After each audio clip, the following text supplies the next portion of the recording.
Good morning, students. Today I am going to start a new topic, that is triple point of water, and under the chapter number 11, that is thermal properties of matter. So this water exhibit a very unique properties, and two things are very important regarding the water, and the one is the triple point of water. So what is this triple point of water? Triple point of water is the state at which the three phases of water, तो water की तीन phases हो सकती हैं, solid, liquid and gas. In form of solid it is ice, in form of liquid it is water, and in form of gases it is water vapors. यानी ice, then water vapors. ये three states of water होती हैं. And the triple point of water is the state at which these three phases of water, that is solid, liquid and gas, or ice, water and water vapors, are equally stable and in equilibrium with each other. यानी water की एक ऐसी state जिसपे तीनों phases of water, that is solid, liquid and gas, are equally stable and in equilibrium with each other, is known as the triple point of water. And this occurs at a unique temperature and unique pressure. It is a unique point because it occurs at a specific temperature and specific pressure. और वो जो specific temperature होता है, that is a 0 degree centigrade, या इसको कहेंगे 273.15 degree kelvin. And specific pressure होता है, that is 0.46 centimetre of mercury height. तो यानी 0.46 सेंटीमीटर ऑफ मरकरी हाइट के प्रेशर पर और 0 डिग्री सेंटीग्रेड के टेम्परेचर पर ये जो ट्रिपल पॉइंट की अवस्था आती है, स्टेट आती है, जिसमें तीनों स्टेट जो है वो they are in a stable form and in the equilibrium with each other, and this state is known as a triple point of water. So now the next second point regarding this water, which exhibit the unique properties. First was the triple point of water and the second was the water exhibits and anomalous behavior. तो water जो है वो एक अलग तरीके का behaviour जो है वो शो करता है. क्या करता है? जैसे जनरली हम देखते हैं कि if we increase the temperature of any substance, its volume increases and density decreases. यानी जब भी हम किसी सब्सटेंस का टेम्परेचर जब हम बढ़ाते हैं, तो टेम्परेचर बढ़ाने से क्या होगा? वॉल्यूम तो बढ़ेगा, क्योंकि मॉलिक्यूलर मोशन जो है वो तेज हो जाएगा, और डेंसिटी उसकी कम हो जाएगी, मॉलिक्यूल्स दूर दूर हो जाएंगे. यानी m is equal to dv. अगर वॉल्यूम बढ़े, मास गिवन मास सेम है, तो वॉल्यूम अगर बढ़ेगा तो डेंसिटी कम हो जाएगी, क्योंकि ये जो चीज मास जो है वो बराबर रखना है. तो एक चीज बढ़ेगी तो एक कम हो जाएगी, यानी वॉल्यूम बढ़ेगा तो डेंसिटी कम हो जाएगी. और if we decrease the temperature of any substance, और अगर हम किसी चीज का सब्सटेंस का टेम्परेचर को कम करेंगे तो क्या होगा? इसका वॉल्यूम जो है वो कम हो जाएगा और डेंसिटी जो है वो बढ़ जाएगी. क्यों? क्योंकि m is equal to dv. अगर वॉल्यूम कम होगा तो डेंसिटी जो है वो हमारी बढ़ जाएगी. सो ये तो केस है नॉर्मल बिहेवियर में, लेकिन वाटर जो है वो इसमें एनामोलस बिहेवियर करता है. क्या? कि when we decrease the temperature of water from room temperature से 25 डिग्री सेंटीग्रेड. रूम टेम्परेचर कितना होगा? 25 डिग्री सेंटीग्रेड. और जब वाटर का टेम्परेचर 25 डिग्री सेंटीग्रेड से 4 डिग्री सेंटीग्रेड तक हम धीरे धीरे कम करके ले जाते हैं, तो सेम बिहेवियर सेम होता है कि वॉल्यूम जो है वो कम होता है और डेंसिटी बढ़ती है. ये कब तक होता है? जब तक कि 4 डिग्री सेंटीग्रेड नहीं आ जाता है. लेकिन when we decrease the temperature of water below 4 degree centigrade, जब जैसे ही 4 डिग्री सेंटीग्रेड से और कम टेम्परेचर हम ले जाते हैं, तो इसका वॉल्यूम जो है वो बढ़ने लगता है टेम्परेचर कम करने पर, और डेंसिटी जो है वो बढ़ने लगती है, वो कम होने लगती है. तो जब डेंसिटी कम हो जाएगी, इसका मतलब है कि गैस डेंसिटी कम होने का मतलब क्या है? डेंसिटी सबसे कम किसकी होती है? सॉलिड की. तो इसका मतलब गैस जो है वो या लिक्विड जो है वो सॉलिड में कन्वर्ट होने लगता है. So this shows that water has maximum density at 4 degree centigrade. यानी 4 डिग्री सेंटीग्रेड पर वाटर की जो डेंसिटी है वो मैक्सिमम होती है।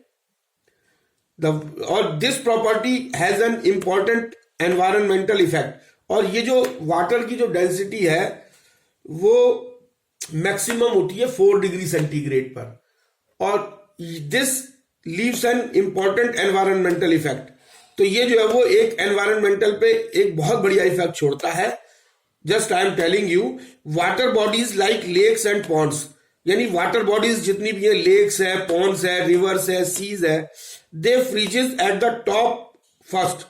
तो ये जो फ्रीजिंग इनकी होती है ये टॉप पे सबसे पहले शुरू होती है, because the temperature of the top surface of water decreases until it reaches to 4 degree centigrade. तो जैसे एनवायरमेंटल, बाहर का एनवायरमेंटल जब ठंडा होता है तो जो लेक्स और पॉन्ड्स की जो टॉप सरफेस होती है उसका टेम्परेचर जो है वो कहां चला जाता है, जहां ठंडा होगा वहां चला जाता है, यानी एटमॉस्फेयर में। तो सबसे पहले जो टॉप लेयर है वो उसका टेम्परेचर जो है वो कम होता है, and decrease until it reaches to 4, और ये तब तक जो टेम्परेचर कम होता जाता है जब तक कि 4 डिग्री सेंटीग्रेड नहीं हो जाता, और जब टेम्परेचर कम हो जाएगा तो ये फ्रीज करने लगेगी। तो इसलिए water bodies like lakes and ponds freezes at the top first, यानी टॉप लेयर इसकी जो है वो वाटर की सबसे पहले फ्रीज होती है। And due to the decrease in temperature the top surface of water loses energy. अब क्या होता है, जब टेम्परेचर जो है वो टॉप सरफेस का, मतलब एक बात क्लियर हो गई कि जो मैक्सिमम जो डेंसिटी होती है वाटर की वो 4 डिग्री सेंटीग्रेड पर होती है। दूसरी, जब वाटर जो है वो टॉप सरफेस सबसे पहले टेम्परेचर लूज करता है और 4 डिग्री सेंटीग्रेड पर आ जाता है, और 4 डिग्री सेंटीग्रेड पर क्योंकि मैक्सिमम डेंसिटी होती है तो वो फ्रीज कर जाता है। तो इसका मतलब सबसे पहले जो है वो टॉप लेयर वाटर की जो होती है वो फ्रीज करती है। अब देखिए, टेम्परेचर जब कम हो गया टॉप सरफेस का सबसे पहले, यानी 4 डिग्री सेंटीग्रेड पर, तो क्या होता है कि जैसे ही टेम्परेचर कम होगा, so now due to decrease in the temperature the top surface of water loses. अब जैसे टेम्परेचर अगर हम किसी चीज का भी कम करते हैं तो एनर्जी, मतलब वेलोसिटी उसकी कम होगी, और वेलोसिटी कम होगी तो एनर्जी मतलब half mv²। The top surface of water loses energy to the atmosphere, तो वो जो एनर्जी है वो कहां चली जाएगी, एटमॉस्फेयर में। Now when we go below, अब जैसे ही 4 डिग्री सेंटीग्रेड से नीचे जाते हैं तो I have already told you that 4 degree centigrade से जैसे ही वाटर को हम का टेम्परेचर कम करते हैं तो वॉल्यूम जो है वो बढ़ने की बजाय जो है वो वॉल्यूम जो है वो वॉल्यूम कम होने की बजाय, टेम्परेचर जब हम कम करेंगे तो वॉल्यूम कम होना चाहिए, लेकिन वॉल्यूम कम होने की बजाय वॉल्यूम बढ़ जाता है, और वॉल्यूम बढ़ जाएगा तो डेंसिटी m=dv से डेंसिटी जो है वो कम हो जाएगी। और and due to the decrease in the density of the top surface क्या होगा कि top surface of water freezes in and freezes and remains at the surface. तो टॉप सरफेस ऑफ वाटर जो है वो loses energy to the atmosphere, and top surface of water freezes and remains in the at the surface and remains. तो top surface जो है वो freeze कर जाती है। तो ये टॉप सरफेस जो है वो पॉन्ड्स और लेक्स में क्या होती है, एक लेयर बना देती है फ्रीज करके, लेकिन नीचे जो है वो बॉटम पे जो है ना पानी जो है वो फ्रीज नहीं करता है। So if water did not have this property, अगर ये प्रॉपर्टी नहीं होती कि वाटर जो है वो टॉप सरफेस से फ्रीज ना होकर के बॉटम से फ्रीज होता, तो क्या होता कि lakes and ponds would freeze from the bottom up, और अगर बॉटम से जो है वो लेक एंड पॉन्ड्स फ्रीज होना शुरू कर देते तो this would destroy the life of plants and animals. तो उस लेक और पॉन्ड्स के अंदर जो बॉटम सरफेस पर जो प्लांट्स और एनिमल्स होते हैं वो सारे डिस्ट्रॉय हो जाते। So this leaves very good effect on the environment की सबसे पहले 4 डिग्री सेंटीग्रेड पर जो है वो ऊपर की लेयर जो फ्रीज होती है, जो एक वो जो लेयर है फ्रीजिंग लेयर, वो नीचे वाले पानी के लिए, क्योंकि नीचे वाला पानी फ्रीज नहीं होता है तो उसके लिए एक शेल्टर का काम करती है, प्रोटेक्शन का काम करती है, जिससे पानी के जो बॉटम लेयर पर जो प्लांट्स या एनिमल्स होते हैं वो हमारे सेफ रहते हैं।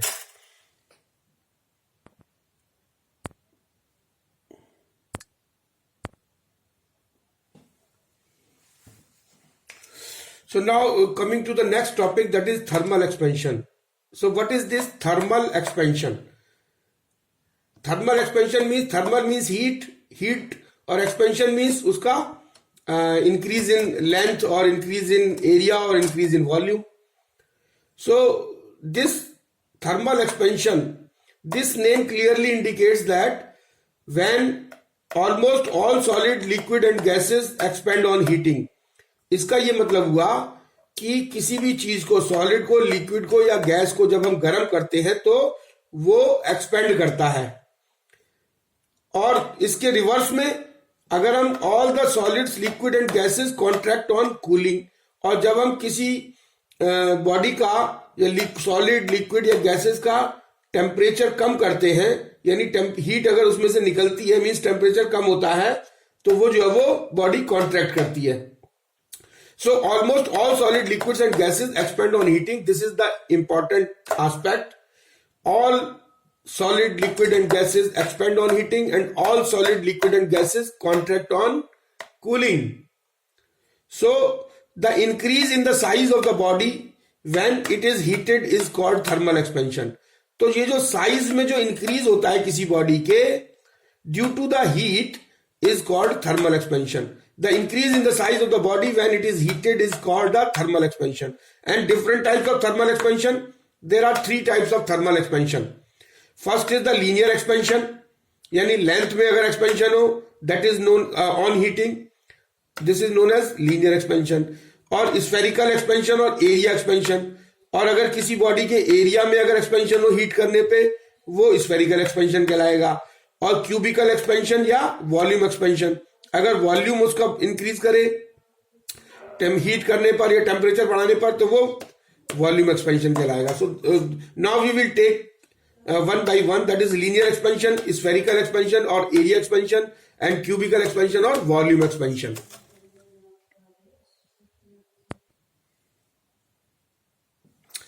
So linear expansion, first is the linear expansion. As the name states, linear expansion. So it is the increase in length of a metal on heating.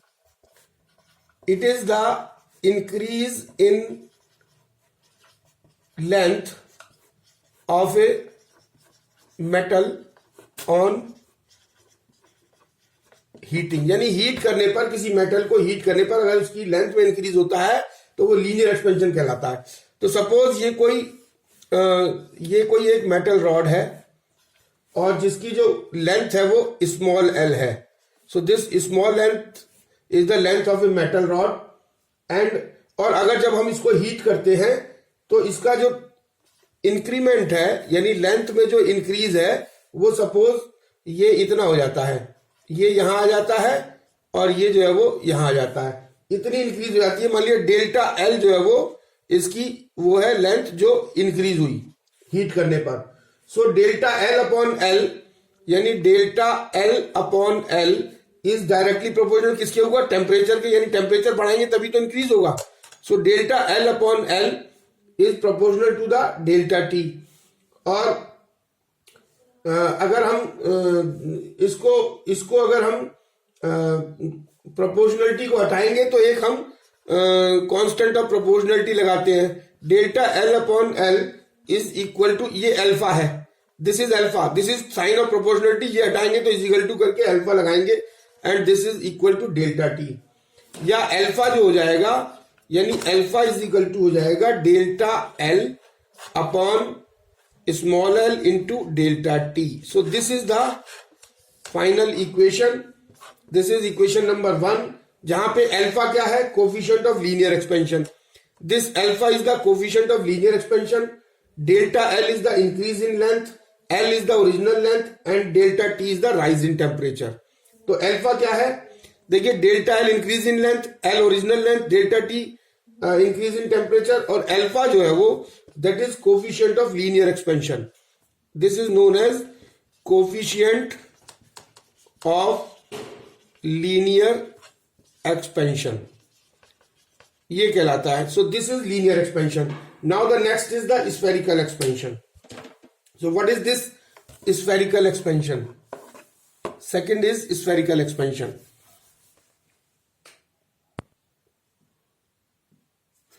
So now the second is spherical expansion or area expansion. As the name is stated, spherical expansion या area expansion means increase in the area on heating. So it is the increase in the surface area of a metal on heating. Suppose S is the area of the metal, and if we increase the temperature of this metal, then what will happen? It will increase in the area. Suppose delta S is the increase in the area after heating. So delta S upon S is equal to beta is equal to delta, is proportional to delta T.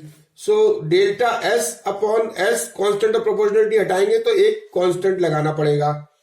So this will be equal to delta T, और beta is equal to हो जाएगा delta S upon S into delta T. So this beta is the constant. Beta is equal to constant and known as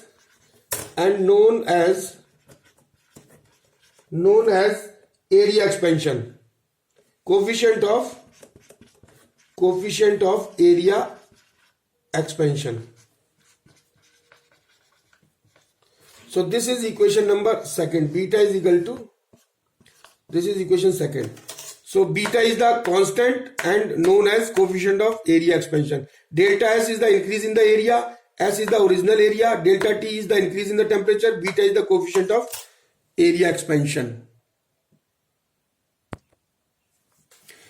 The third one is cubical expansion or volume expansion. As the name states, volume expansion, इसका मतलब heat करने पर volume में increment हो रहा है, volume increase कर रहा है. Suppose V is the volume of this cubical object, and on heating, if there is an increase in the volume, that is delta V. So then delta V upon V is directly proportional to delta T. या delta V upon V is equal to gamma into delta T, where gamma is equal to this gamma is equal to delta V upon V into delta T. This gamma is known as the constant and it is known as a coefficient of volume expansion. Gamma is the coefficient of volume expansion.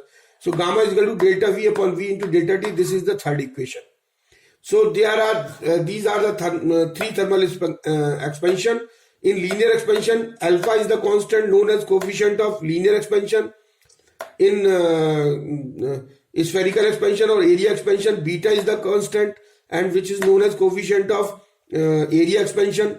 And in case of cubical expansion or volume expansion, gamma is the constant known as coefficient of volume expansion. So this is all about the lecture for today. Thank you very much.